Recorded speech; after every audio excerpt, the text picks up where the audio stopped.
안녕하세요. 카이스트 기계공학과 김영진입니다.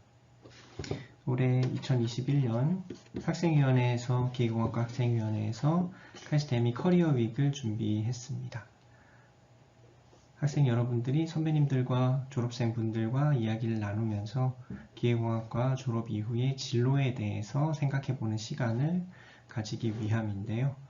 그 앞쪽 세션으로 카이스트 기계공학과 교수님 세 분께서 본인의 커리어들을 공유해 주시고 조언들을 해주시는 세션을 마련을 했습니다. 저도 그 중에 한 세션을 맡게 돼서 이번 자료를 준비를 했습니다.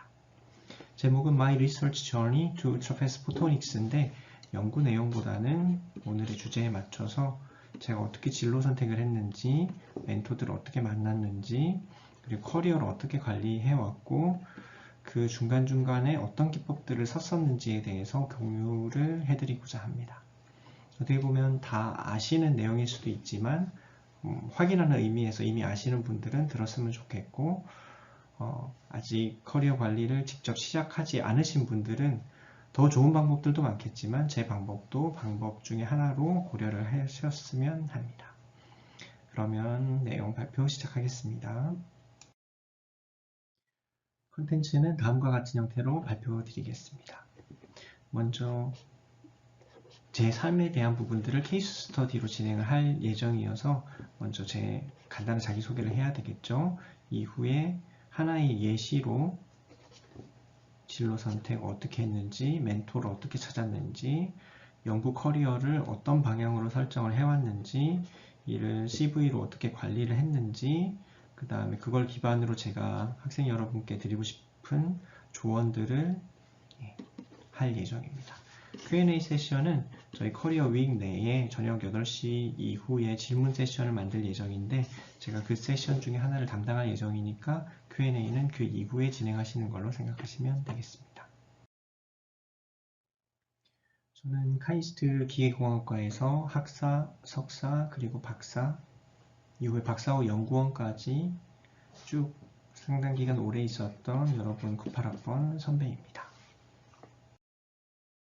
박사를 2008년에 마친 후에 박사 후 연구원으로 2년 정도 있다가 미국의 연소연구원으로 좀 더 있다가 카이스트에 돌아와서 연구교수로 있다가 다시 싱가포르 난양공대로 가서 2014년부터 2019년까지 조교수로 근무를 하다가 2019년에 다시 카이스트로 복귀해서 현재까지 교수로 재직 중에 있습니다. 카이스트에 교수로 오기 전에 그 이전 커리어가 난양공대 쪽이고 여기서 가장 많은 제가 인터뷰를 싱가포르에서 이제 리서치 펀딩이나 잡을 위해서 받기 때문에 여기에 대해서 조금 더 설명을 드리면 싱가포르 난양공대는 카이스트하고 유사하게 공학 계열로 이제 오리엔티드 되어 있는 대학이고요. QS 세계 랭킹은 11위 정도로 예전에는 좀 랭킹이 낮았다가 올라가고 나서는 상당히 높은 랭킹을 유지를 하고 있습니다. 그리고 항상 카이스트를 경쟁 상대로 생각을 아시아권에서 하고 있고요. NTU로 갈 때 다음과 같은 리서치 그랜트를 한 10억 원, 30억 원 정도 해서 총 한 40억 원 정도 리서치 그랜트를 먼저 스타트업으로 받고 갔습니다. 보통 국내 리딩 대학이 한 2억 원 정도 내외라는 걸 감안하면 상당히 이제 큰 규모의 이제 리서치 펀딩인데요. 이런 부분들을 받을 때 세계 이제 유수의 대학들, 미국이나 유럽 대학들에서도 상당히 많은 지원자들과 경쟁자들이 있었는데 카이스트라는 백그라운드가 제가 이제 카이스트에서 포닥을 하는 상태에서 NTU에 지원을 했으니까 카이스트가 제 원래 그때의 조직이었죠.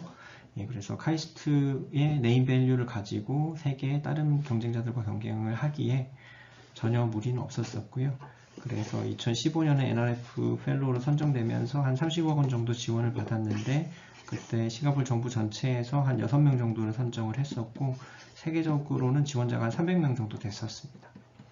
그러니까 발표하고 이밸류에이션을 받을 때 있어서 카이스트라는 이야기를 했을 때 그런 포지션에 대한 질문은 전혀 없었고 리서치 컨텐츠를 전달하기에 충분한 백그라운드가 됐었습니다. 그래서 여러분들도 유학을 가건 아니면 세계적인 기업들의 지원을 하거나 교류를 하건 간에 그런 부분들에 대해서 항상 자신감을 가지고 접근해도 좋다는 이야기를 먼저 하고 이야기를 시작을 하고 싶었습니다.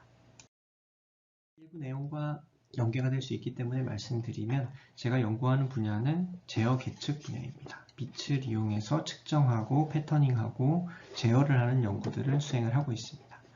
여러분이 가장 이제 많이 들어봤을 뉴스 같은 경우에는 그 반도체 패터닝 관련해서 현재 이제 5나노 EUV 공정들이 시작이 되고 있는데 이런 EUV 리소그라피 장비가 현존하는 기계 중에서는 가장 비싼 기계에 해당을 합니다. 시작은 8천억 원이다가 한 3천억까지 떨어졌다가 장기적으로는 한 1,800억까지는 떨어질 예정이지만 어쨌든 기계 중에는 가장 비싸고요. 가장 복잡하고 여기 내부의 정밀도를 결정짓는 핵심 장비들이 모두 광학 장비들입니다. 그래서 이런 광학은 어떻게 보면 물리의 영역으로 볼 수도 있고 반도체 패터닝으로 보면 재료의 영역이라고 볼 수도 있고 서킷 자체를 보면 전자의 영역이라도 볼 수 있지만 이를 실현하기 위한 모든 방법들은 기계과에서 연구가 됩니다. 작은 영역에서는 앞에서 말씀드린 반도체의 미세 패턴을 만드는데 관련된 연구들을 수행을 하지만 큰 영역에서는 인공위성 간의 광통신, 지구하고 위성 간의 통신이나 이런 부분들도 저희들이 시스템들을 연구 개발하고 있습니다. 현재는 마이크로파로 통신을 하는데 우리 집에 들어오는 인터넷들은 다 광섬유로 통신이 되고 있잖아요. 그래서 그런 많은 정보량들을 커버를 하기 위해서는 그리고 우주에서 고해상도의 이미지를 찍은 다음에 지상으로 내려보내기 위해서는 광링크가 필요합니다. 그런 광링크를 구현해서 차세대 우주통신, 스페이스X 같은 통신이 가능하게 하려면 그런 부분들에 대한 측정, 제어, 그리고 통신이 필요하고 거기에 대한 하드웨어들도 기계공학과에서 개발하고 있습니다. 이런 연구들을 저희 연구단에서는 수행을 하고 있습니다. 이러한 분야들을 연구할 제어 계측 공학자를 양성하기 위해서 기계공학과에서는 시스템 엔지니어링, 옵티컬 엔지니어링, 시스템 디자인, 앤 디지털 매니팩처링 과목들을 개설하고 운영하고 있습니다. 참고하시기 바랍니다. 이제 본격적인 케이스 스터디 내용들을 말씀드리도록 하겠습니다. 먼저 제가 어떻게 진로를 선택했는지에 대해 말씀드리겠습니다. 여러분들이 가장 궁금해할 부분들이 진로 선택에 대한 부분일 것 같습니다. 1학년 때는 잘 고민을 해서 학과를 선택을 해야 되고 학과를 선택한 후에는 쭉 공부를 한 후에 바로 취업을 할지 아니면 대학원 진학을 선택할지에 대한 고민을 해야 되고 대학원 진학 후에도 그 이후에도 이제 다양한 연구 커리어들 중에 어떤 분야를 선택해야 될지를 결정을 한 후에 졸업한 후에도 다시 기업 창업, 연구소, 대학 이러한 다양한 분야 중에 하나를 선택을 해야 됩니다. 이런 부분들을 성적 받는 것처럼 한 번에 잘 정의된 문제로 정의를 할 수가 없다는 게 이제 진로 선택의 가장 어려운 문제잖아요. 저도 더 좋은 방법들은 없었고 마음이 흘러가는 대로 주변 분들의 조언을 받고 결정을 하게 된 것 같습니다. 그래서 제 케이스에 대해서 말씀을 드리면 제가 기계공학과를 선택하게 된 이유는 저는 기계공학과 혹은 물리과학과 쪽으로 방향을 우선 좁혔었습니다. 왜냐하면 고등학교 때 광학을 좀 좋아하게 된 것 같아요. 저희 고등학교 때 물리 선생님이 물리도 분야가 많이 있잖아요. 그거 중에서 광학을 좋아하셔가지고 본인이 광학을 너무 오래 가르치셨습니다. 너무 오래 가르치다 보니까 그 문제들이 재미가 있어서 광학은 하고 싶은데 1학년 후반이 되자 광학을 어디에서 할 거냐, 기계과에서 할 거냐, 물리과에서 할 거냐. 아까 앞에서 제가 98학번이라고 말씀드렸는데 99년도에 IMF 때 근처거든요. 그래서 저도 이제 고민이 우선 먹고는 살아야겠는데 뭔가 진로에 대한 안정성을 고려를 안 할 수가 없는 상태에서 두 개 중에 어디를 가도 괜찮았을 상황이지만 광학을 하기 위한 학과로 저는 기계공학과를 선택을 하게 된 것 같습니다. 그리고 이제 수업을 들으면서 딱히 기계과 코어 과목 중에 광학 과목이 학부 과목에는 있지는 않아요. 그 당시에는 없었는데 지금은 있습니다. 400단위 300단위 과목 중에 있기 때문에 여러분이 전자기미 광학개론이나 바이오관계론 그리고 나머지 석박 그 학석사들이 같이 들을 수 있는 과목을 현재는 선택을 할 수 있습니다.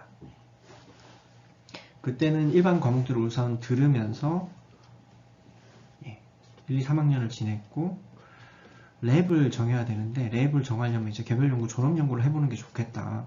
그래서 개별연구를 하려고 고등학교 선배님께 컨택을 했었습니다. 친한 선배한테 컨택을 했었는데 그 선배님의 조언은 제 지도 교수님이 되신 김승우 교수님께 개별연구를 하는 게 좋겠다. 그래서 이 이후부터가 사실 제 실제 진로 선택에 대한 부분이 시작된 상황인 것 같습니다. 그때 제가 조언을 구했던 개별연구 관련해서 조언을 구했던 선배님이 이번에 에미 커리어 윅에도 그 발표를 해주실 강동근 교수님이십니다. 지금 아리조나 대학에 계시고 선배님은 다른 실험실에 있었는데 제가 좀 우유부단한 부분이 있어가지고 개별 연구를 한번 실험실에서 해보고 마음에 안 들면 딴 랩으로도 갈 수 있다. 뭐 그런 쪽으로 이제 약간 말씀을 드렸더니 본인이 계신 랩에 지원을 추천하시진 않으시고 저희 지도 교수님인 김승우 교수님 실험실에 개별 연구를 해봐라. 교수님께서 젠틀하셔서 개별 연구 했다가 나가도 특별히 뭐 불편함도 없고 그냥 쉽게 허락을 해주실 거다. 그래서 개별 연구를 시작을 하게 됐어요. 좀 일찍 3학년 여름에 시작을 하게 됐고 그때 만난 제 담당 조교님이 박사 4년차였는데 오정택 박사님이었습니다. 오정택 박사님은 삼성전자 이제 TN 쪽 다니시다가 나오셔가지고 UR케어하고 E2E라는 기업의 대표이사로 현재 재직 중이시고 원격 진료 같은 부분들 사업화하시느라 지금 미국에서 사업을 하고 계십니다. 선배님이 상당히 까칠하셨고 뭔가 개별 연구인데 친절하시진 않으셨어요. 그런데 너무 잘하시는 거예요. 그러니까 뭘 물어볼 때마다 책을 한 권씩 매주 던져주신 다음에 공부해오면 가르쳐 줄게. 그래서 책을 엄청 읽다가 재미있게 되더라고요. 다 내용 자체가 또 광학이었다 보니까 그래서 개별 연구를 하다가 좋아서 개별 연구를 한 번 더 이어서 하다가 졸업 연구를 하게 되고 가게 되면 이 랩으로 진학을 하는 게 좋겠다까지는 결정이 됐습니다. 그 상황에서 대학원을 진학을 이제 결정을 해야 되는데 진로도 고민이고 이제 병역도 고민이었고 유학자금 그리고 그때 연애 중이었는데 연애 전성 등 고민이 많아서 근데 뭐가 주 결정 요인이었는지 모르겠는데 뭐 주제도 나쁘지 않고 해서 저는 만족도가 높았기 때문에 대학원으로 가기로 결정을 했습니다. 그래서 선배를 먼저 만나고 오정택 박사님을 만나고 지도 교수님을 만난 다음에 자연스럽게 석박사로 가게 됐고 내용은 계속 연구는 재밌었어요. 물론 어려운 부분들도 항상 있었고 나보다 또 더 빨리 논문도 많이 쓰고 한 친구들에 대한 또 부러움도 있다가 그 다음에 연구 잘 안되면 술도 많이 먹고 방황들도 하다가 어쨌든 나중에 보면 전체적으로 재밌었던 것 같은 그러고 나서 박사 중에 이제 외부 연수 프로그램 가면서 일본 분들하고 미국 분들을 좀 만나게 되고 그분들하고 박사 후 연구원하고 연구교수 동안 기간 동안에도 계속 교류를 가졌어요. 그래서 뒤쪽에 제가 멘토 관련돼서 말씀을 드릴 텐데 저는 여러분들께 빨리 멘토에 대한 컨택을 하고 선배님들께도 많은 질문을 하라는 거를 요청을 하고 추천을 드리고 싶어요. 저의 이런 진로 선택에 있어서 중요한 부분에는 모두 사람이 있었고 그분들이 상당히 많은 도움을 주셨습니다. 그러니까 여러분들 코로나 상황이라 여러분들한테 아쉬운 부분이 그런 부분인 것 같아요. 그러니까 선배님들, 교수님들 그리고 졸업생들을 못 만난다는 부분. 하지만 줌이든 다른 기회든 그 메일이나 뭐 여러 채널이 있으니까 컨택을 많이 해보십시오. 그리고 그분들한테 얻는 정보가 상당히 중요합니다. 여러분들 친구는 여러분들하고 비슷한 경험을 가지고 있잖아요. 그리고 1, 2년 선배 정도, 동아리 선배 정도는 비슷해요. 제가 실험실에 갈 때도 저 랩은 늦게까지 불이 안 꺼지고 뭐 그렇더라. 늦게까지 연구를 하고 그런다더라. 근데 그 동아리 선배님이 그러셨거든요. 근데 실제로 막 가서 해보고 나니까 뭐 본인이 좋아서 그 다음에 본인이 실적을 더 잘 뽑기 위해서 저녁까지 있는 게 나쁜 건 아니잖아요. 그래서 그런 부분들은 한 해, 두 해 선배의 이야기를 들어서는 크게 알 수가 없습니다.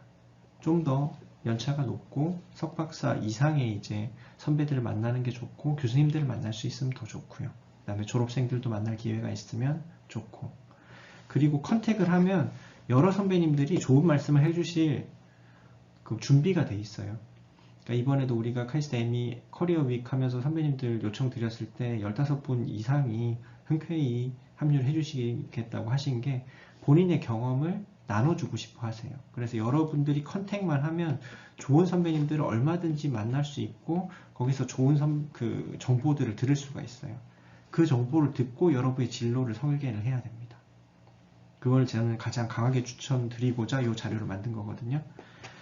그래서 연구 적성하고 실적에 따라서 기업 갈지 연구소 갈지, 그 다음에 교육 적성에 따라서 뭐 교수를 대학에서 할지 이런 부분들이 이후에는 결정이 되는데, 이런 부분들에 대한 그 결정은 마지막에 내가 잘 하고 나면 선택을 할 수 있어요. 근데 내가 좋아하는 걸 찾는 게 어렵거든요. 좋아하는 걸 찾는 데에는 선배님들로부터 듣는 정보들이 상당히 중요합니다. 그리고 마지막에도 이제 어디가 가면 본인한테 좀 더 맞는지는 그 본인들에 대한 정보들도 다른 분들이 가지고 있어야 돼요. 이런 분들하고도 어떻게 보면 멘토들하고도 이야기를 많이 나눠야 좋은 추천들을 받을 수가 있습니다. 그래서 그런 부분들을 추천을 드립니다. 앞에 페이지를 간단히 요약드리면, 저는 강동균 교수님의 추천에 기반을 해서 개별 연구를 선택을 하게 됐고요. 그때 저보다 한 3년차 위였어요. 이미 랩에 가시는 중이었고, 그 다음에 그 이후에 뵙게 된 개별 연구 담당 선배님이셨던 오정택 박사님의 조언하고 리드에 따라서 김승훈 교수님 뵙게 됐고, 그 실험실에서 석사 박사를 하게 됐습니다. 이때는 한 7년 정도 선배.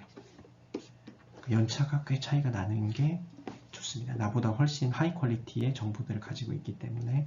그리고 개발연구 졸업연구를 하면서 교수님하고 실험실 선배들하고 식사를 하러 중간중간 가게 됐어요. 근데 그 대화의 퀄리티 자체에 상당히 좀 놀랬고, 저 사람들은 저런 걸 어떻게 다 알고 있을까? 그러니까 수업을 듣는 거랑은 다른 레벨의 세계가 있다는 거를 이런 프로그램들을 통해서 이제 경험을 할 수가 있었어요. 그래서 뭐 COP랑 COP를 포함을 해서 개발연구, 졸업연구 등을 포함해서 다양한 프로그램들을 통해서 정보들을 습득하고, 그리고 좀 더 디테일한 정보들은 선배님들을 통해서 이제 습득하는 거를 추천을 드립니다. 그런 부분들이 여러분이 진로를 선택하는데 귀중한 자산이 될 겁니다. 이미 잘 아는 친구들도 많을 텐데, 멜콤 글래드웰이 아웃라이어란 책에서 1만 시간의 법칙을 이야기를 했잖아요. 물론 이와 반대되는 이론을 이야기하는 책도 있어요. 근데 어쨌든 이 책을 기반으로 봤을 때 빌 게이츠나 비틀스나 모차르트 등 시대를 대표하는 아웃라이어들은 공통적으로 10,000시간 이상을 노력했다. 자신의 분야에서 최고가 되기 위해서는 선천적 재능보다 10,000시간 이상 꾸준히 노력을 해야 된다. 근데 10,000시간이 쉬운 시간이 아니란 거죠. 열심히 우리가 노력해서 3시간을 집중적으로 뭔가를 하게 되면 10년이 필요한, 우리가 전문가가 되기 위해서는 한 분야에서 10년 이상의 시간이 필요합니다. 그리고 어떤 분야에서든 전문가가 되면 우리한테는 이미 좋은 퀄리티의 기회들이 생겨요. 그래서 좋아하는 일을 진로로 만들고 여기에다가 시간을 많이 투자하면 여러분들은 뭐든 원하는 걸 다 할 수 있을 겁니다. 그 분야의 전문가가 될 때고. 근데 이 선택을 너무 느리게 하거나 아니면 좋아하지 않는 일을 하다 보니까 집중도가 떨어지면, 그러면 아무래도 그 분야의 전문가가 될 확률이 적어지겠죠. 그래서 좋은 멘토들을 만나고 여러분이 좋아하는 진로를 정한 후에 거기에다가 최대한의 시간을 쏟아서 여러분이 원하는 분야의 전문가가 되면 그게 최고의 진로라고 저는 생각을 합니다. 앞에 말씀드린 내용 중에 멘토 관련된 부분들을 조금 더 자세히 이야기를 해볼게요. 멘토가 뭘까? 우리가 멘토라는 이야기를 많이 듣긴 하는데 그거의 정의까지를 잘 살펴보진 않거든요. 멘토십은 relationship in which A more experienced or more knowledgeable person helps to guide a less experienced or less knowledgeable person. 그러니까 경험이 많은 사람이 경험이 적은 사람을 도와주는 걸 이제 멘토라고 하죠. 근데 도와주는 거지 대신해 주는 건 아니에요. 또 멘토는 나이가 많을 수도 있고 적을 수도 있어요. 하지만 어떤 전문 분야가 있어야 돼요. 분야에 대한 멘토가 존재하는 겁니다. 그리고 도움을 주지 대신해 주진 않아요. 저는 대표적으로 3명의 멘토를 가지고 있다고 생각을 하고 이 3분한테 제가 뭔가 중요한 결정이 있을 때 조언도 구하고 레커멘데이션 레터도 받습니다. 이런 멘토들은 어떻게 보면 분야에 대한 학문적인 선배이자 제가 분야에 대해서 가장 깊이 디스커션 할 수 있는 동료이고 아무래도 여러 부분을 공유하고 보다 보니까 친구하고 같은 서로 뭔가 뭐 학회 행사가 있거나 뭐 하면 도와주고 도움을 받고 하는 그런 관계라고 멘토하고 멘티가 보시면 될 것 같습니다. 그리고 뭔가 구체적인 분야나 진로, 그러니까 스페시픽한 쪽으로 가게 되면 갈수록 우리가 지금은 여러분들이 성적이 있잖아요. 학점 같은 게 있고. 근데 졸업 이후의 커리어에서는 학점 같은 뭔가 정량화된 부분들이 없기 때문에 인정을 받는 게 되게 중요한 상황인데 그런 정량화된 지표가 없어요. 가장 중요한 지표는 제가 열심히 하고 있느냐, 제가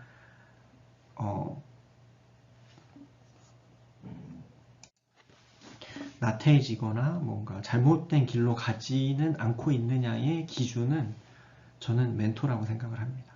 그래서 제가 학문적으로 인정이 받고 싶고 내 연구가 이분들이 봤을 때 부끄럽지 않은 연구가 되도록 항상 비춰볼 수 있는 약간 거울 같은 존재가 멘토라고 생각을 해요. 그래서 이제는 절대적인 기준보다는 상대적인 기준이 여러분들이 이제 나이가 들수록 그리고 커리어를 쌓아갈수록 중요합니다. 그 상대적인 기준을 판단할 수 있는 약간 등대와 같은 분들을 멘토라고 생각을 하시면 될 것 같아요. 멘토십 부분이 쉽지는 않은 개념인 부분이 여러분이 지금까지 가졌던 관계들이 부모님이나 선생님과의 관계가 현재까지는 주로 많았잖아요. 이제 교수님들하고의 관계도 가지고 있지만 교수님들도 여러분한테는 지금은 선생님에 가까운 컨셉입니다.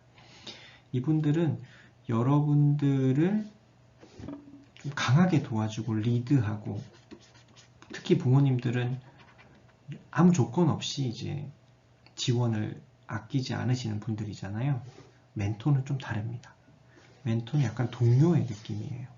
뭔가 문제가 있을 때 함께 해결해 나가는. 이 사람이 비리비리하면 나머지 사람들이 힘들거나 위험에 처해요. 멘토십에서는 그런 부분들, 너무 약한 부분들까지를 커버할 수 있는 힘이 없어요. 부모님이나 선생님은 여러분들을 꼭 밀어 올려야 되는 선생님보다 구호님이 훨씬 강하죠. 그런 모티베이션이. 근데 멘토십에서는 그 정도까지는 아니에요. 여러분이 열심히 하지 않거나 그러니까 여러분이 너무 부족한 부분들이 있으면 다른 부분들의 친구들이나 다른 부분들의 사람들을 지원을 하는 게 사회적으로도 더 맞고 할 수 있잖아요. 그런 경우에는 멘토십이 이제 다르게 형성이 되는 거죠. 그래서 멘토십 같은 건 프로페셔널 해야 되고 디보셔널 해야 되고 포지티브하고 리딩하고 솔루션을 함께 만들어 나가는 관계예요. 그래서 여러분들이 긍정적인 인프레션을 줘야 멘토십이 좋은 멘토들하고 생기지 그냥 만난다고 그냥 이야기를 몇 번 나눈다고 그런 멘토십이 생기진 않습니다. 그래서 약간 동료라는 느낌이 더 있는 거예요. 그래서 함께 일을 하고 함께 좋은 인상을 남기고 서로 도와주면서 생기는 게 이제 멘토들이고 그런 멘토들이 있어야 연구소하고 대학 같은 경우는 특히 그런 경향이 심하고요. 레퍼런스 책을 하거든요. 기업들에서도 요즘은 레퍼런스 책을 하는 편입니다. 지도 교수님한테 뭐 메일을 보내거나 해서 그 리크루팅 회사 담당자들이 이 사람이 어땠는지 여러분들이 선배나 아니면 지도 교수님한테 여쭤보는 경우들이 많아요. 외국 대학에 석박사를 간다거나 아니면 연구소에 취업을 할 때도 레퍼런스 책을 합니다. 그 학점이 중요하던 시기는 학부 때까지예요. 석사 박사 이후에는 이제는 그런 레퍼런스들이 그리고 멘토들이 중요한 시기가 옵니다. 그래서 이런 멘토들을 빨리 만나는 게 중요합니다. 그리고 다음으로 여러분이 연구하고 커리어를 쌓아가는 데 있어서 여러분만의 유니크한 스토리가 있는 게 중요합니다. 스토리가 천편일률적이고 다른 사람들하고 똑같다고 하면 그거는 스토리가 없는 거나 마찬가지예요. 그리고 지루하고 재미가 없어요. 여러분만의 가치를 만들어 나갈 수 있는 그런 재밌는 스토리가 필요합니다. 여러분은 이미 카이스트에 와 있고 카이스트 기계공학과에서 열심히 공부를 하고 있잖아요. 그래서 저는 이 슬라이드를 좋아하는데 여러분 이미 리더의 길에 서 있어요. 뭘 하든 간에 열심히만 하면 리더가 될 거예요. 그래서 뭘 하든 잘할 수 있으니까 여러분이 좋아하는 걸 선택하는 게 중요합니다. 유행에 편승하고 딴 사람들이 다 해서 저거는 안정적일 것 같은 거를 선택하면 여러분만의 빛나는 스토리를 만들 수가 없습니다. 여러분이 차세대 리더로 본인이 판단하고 본인이 선택하는 게 결국은 빛이 나게 됩니다.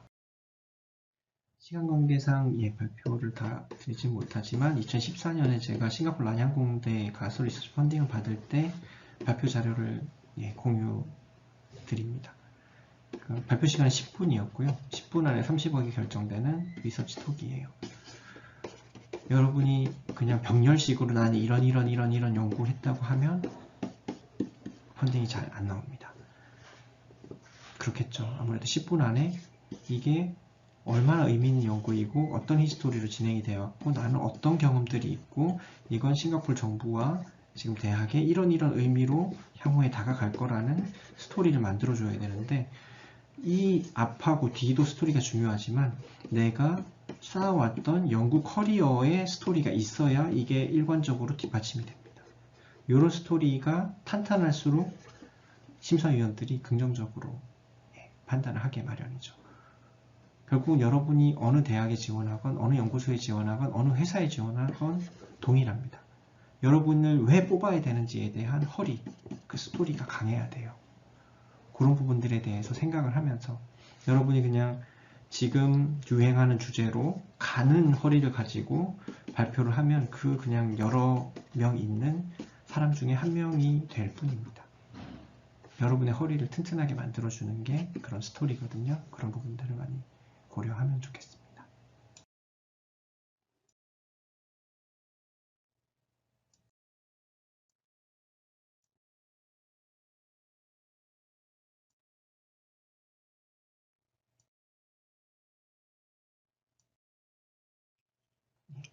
발표자를 참고하시고요. 혹시 궁금한 부분들은 다음에 Q&A 세션에 문의해 주세요.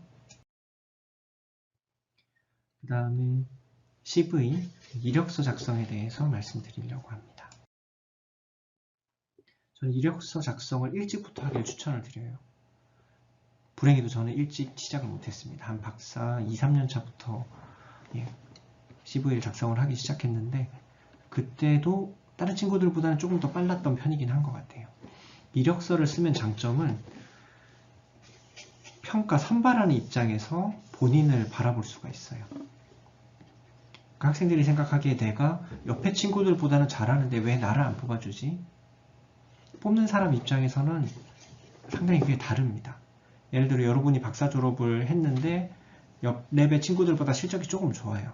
그럼 이제 나는 뽑히겠지 생각을 하고 대학이나 연구소나 이런 데 지원을 할 수 있잖아요. 근데 뽑는 사람 입장에서는 잘하는 박사과정을 뽑고 싶은 게 아니라 제 동료를 뽑아야 되는 거예요. 뽑는 사람 입장에서는. 그래서 훨씬 어떻게 보면 엄격하고 퀄리티가 높은 걸 요구를 합니다. 그런 걸 이제 어떻게 관점을 전환을 쉽게 할 수 있을 거냐는 이력서를 만들어 보면 그리고 그걸 서류로 내가 나를 평가를 하긴 쉽진 않잖아요. 근데 내가 문서화된 나를 보면서 이력서를 예를 들어 며칠 전에 쓰고 내가 다시 읽으면 약간 관점의 전환이 돼요. 내가 보는 이력서지만 내 이력서처럼 안 보이거든요. 그렇게 보면 나를 객관화해서 좀 보는 연습이 되는 것 같아요. 그리고 그 이력서를 1년만 쓰는 게 아니고 1년, 2년, 3년 써가면서 이걸 계속 발전해서 버전을 바꾸면서 보면 내가 얼마나 성장했는지에 대한 파악도 할 수 있고 그 다음에 내 이력서를 예를 들어 어디 내가 가고 싶은 연구소에 있는 연구원들이 있는데 그 연구원들의 이력서랑 비교를 해보면 정량적으로 뭐 실적이 어떻고 이런 부분도 비교가 되고 강점하고 단점이 다 파악이 될 수가 있어요. 그런 의미에서 나를 객관화하는 문서인 이력서를 써보는 게 좋습니다. 이력서를 준비하면 여러분의 강점과 약점을 파악할 수 있습니다. 대학 이후에는 성적이 더 이상 핵심적 평가 요소가 아닙니다. 특히 여러분 연구소 가거나 예를 들어 대학을 간다는 경우 성적 안 봅니다. 거의 안 봅니다. 대학은 일부 봐요. 대학은 강의를 해야 되니까. 회사도 잘 안 봅니다. 기업과 연구소에서는 거의 성적을 안 봅니다. 학교에서는 강의 때문에 좀 봐요. 본인의 그리고 드라이하게 쓰는 이력서도 있지만 스토리, 제일 첫 문장은 스토리거든요. 어떤 연구를 어떻게 하는지 그 스토리도 강점을 충분히 강조할 수 있도록 CV에 차근차근 담아보는 게 좋습니다. 그러니까 멘토가 있으면 조언을 해줘서 좋지만 멘토가 항상 해주는 게 아니거든요. 가장 좋은 멘토는 자기 자신입니다. 자기 자신이 이력서를 쓰고 객관화한 다음에 계속 보고 난 이 부분을 개선해야 되겠어 하면 계속 뭔가 선순환적으로 이제 가는 그런 노력들이 이제 필요한 거죠. 그런 입장에서 이력서 쓰는 거를 추천드립니다.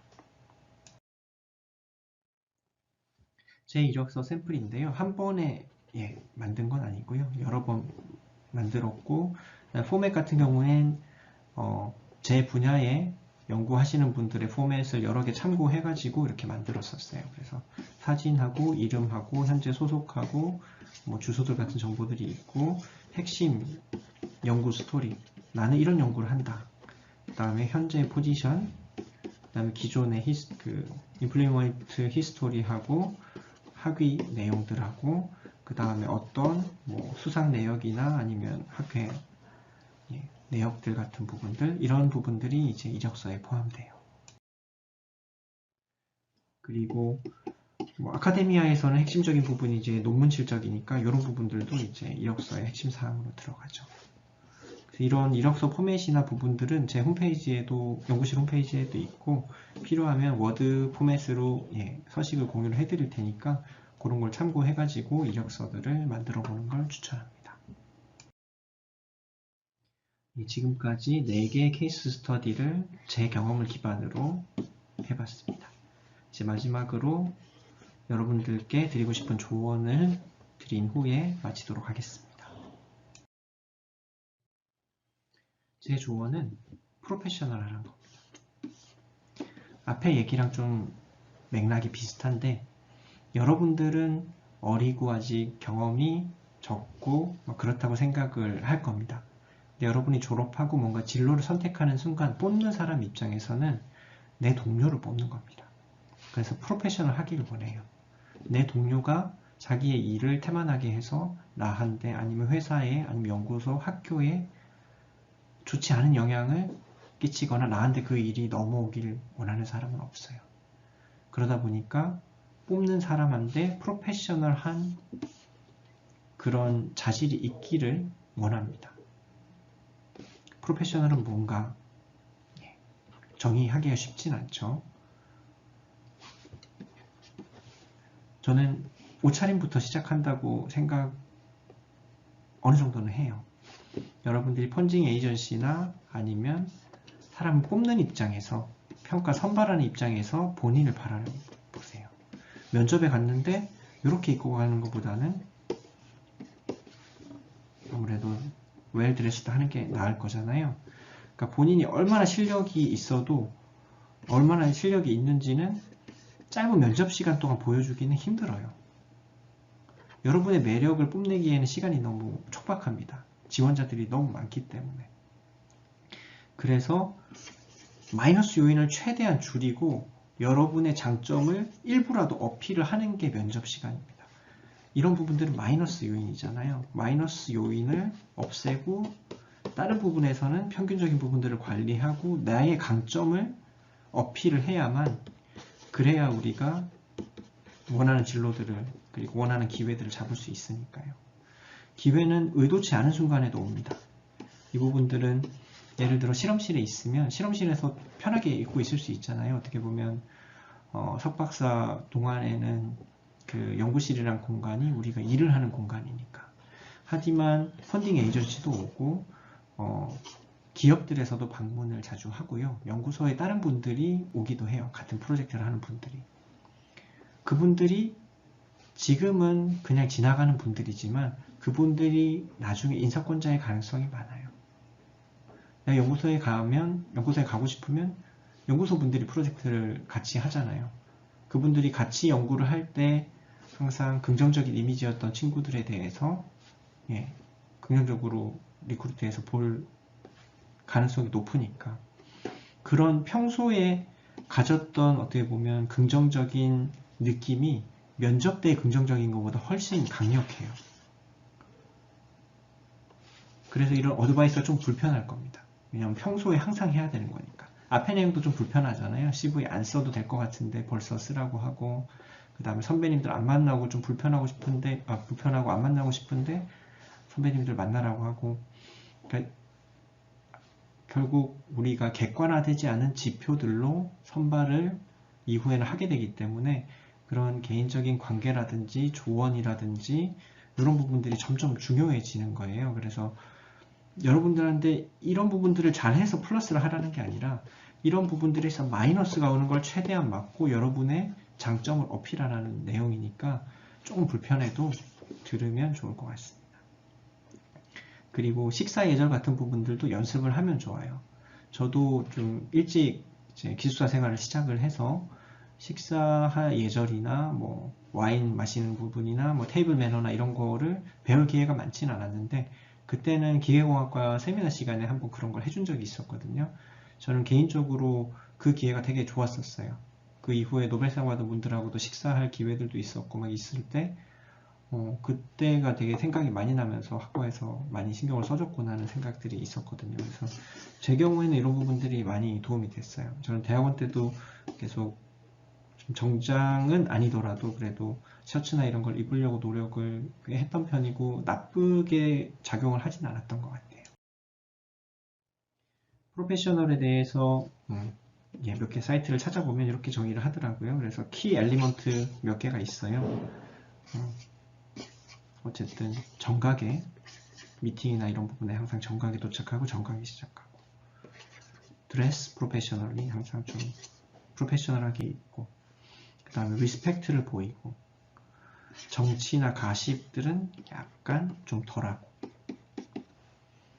그 다음에 규율은 어느 정도는 지키는 쪽 그 다음에 피드백이 온 거를 개인적인 퍼스널한 커멘트로 받아들이지 말고 발전적인 뭔가 조언으로 받아들이고 긍정적으로 이제 내재화하라는 이런 부분들이 이제 외국에서도 보통 이야기하는 이 프로페셔널의 덕목입니다. 그래서 진로라는 부분은 모호해요. 학점으로 결정되는 거 아니고 모호하기 때문에 휴먼 팩터라는 부분들을 추가로 이제 여러분들이 여러분 삶으로 끌고 들어와야 여러분들이 원하는 진로를 결정할 수 있습니다.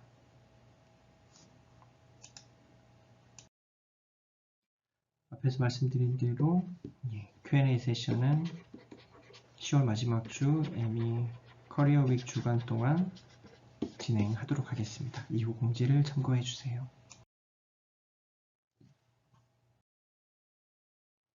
긴 시간 동안 경청해 주셔서 고맙습니다. 생각보다 이야기가 좀 길었네요. 제가 말이 짧은 편은 아니어가지고. 어쨌든 여러분 진로 선택에 조금이라도 도움이 됐으면 좋겠습니다. 건승하시길 바랍니다.